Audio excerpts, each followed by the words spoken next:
Hi, my name is Troy. I'm the creator of FluxLocal. FluxLocal is an app that helps aggregate events for your local newsletter. It also helps you generate the newsletter using AI, and it does this very quickly. So let me show you exactly how this works. Alright, now upon successful login, you're going to come to the dashboard page. You'll see the different searches you've made with your limits, and then you'll be able to search or put your search parameters in. You'll see that Boston, Maine and Houston, Texas both have this little results button.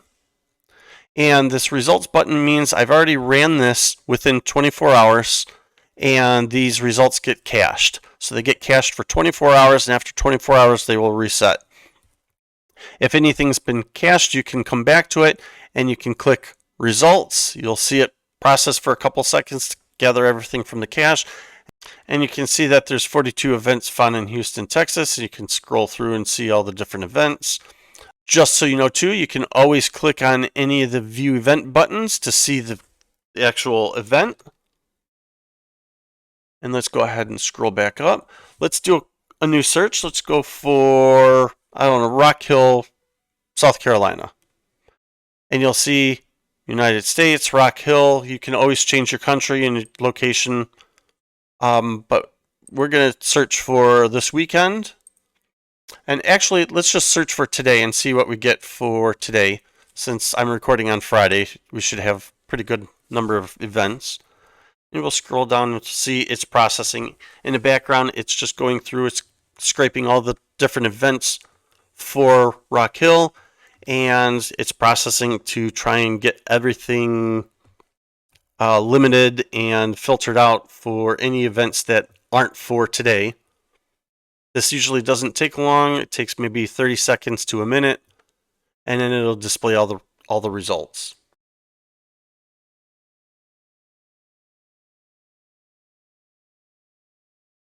Alright, so now the event finished. So now you can see that we have 103 events happening. And as I said before, you can click the view event button and see what the event's about and what time and so on and so forth. So this looks like a great one. I'm going to add this to my newsletter. I'm going to have a nice roundup, and then we're going to say, I don't know, cooking class. That's great. And then color festival, and we'll pick one more, meditative melodies. So now we see that right here we selected 5. All we have to do now is click newsletter. We created the little introduction about our real estate business, and we're just going to go ahead. We like this, so we're going to click generate. Now this is going to take those 5 events and this prompt and create a newsletter for us. This usually doesn't take very long. It takes usually about, well, in this case, probably about 10 seconds.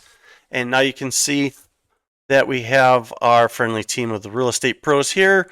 It gives a little bit of information about us, and then it shows the different events that we selected. You can click on these links, which will open up the event, and then it shows the closing summary about everything that was discussed. So now we can go ahead and either copy to our clipboard, or we can download a couple different variations of it.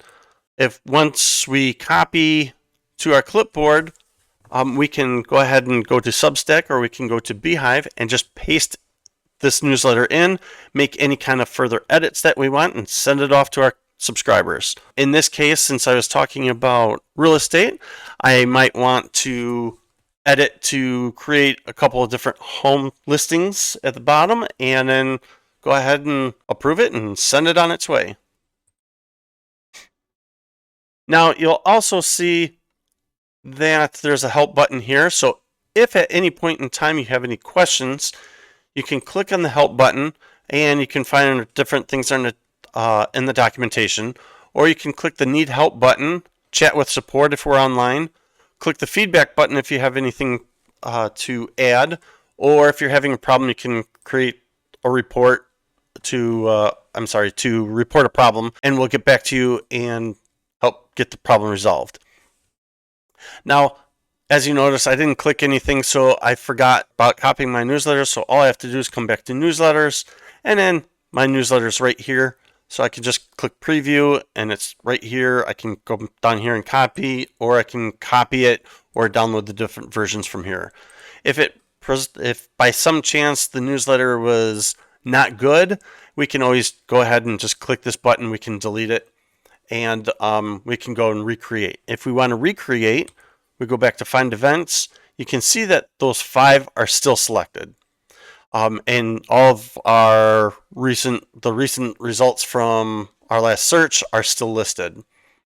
I hope this helped explain how FluxLocal works, how finding events and generating a newsletter can be super quick and easy as compared to doing things manually. But if you have any comments, let us know, and we'll see you in the next video.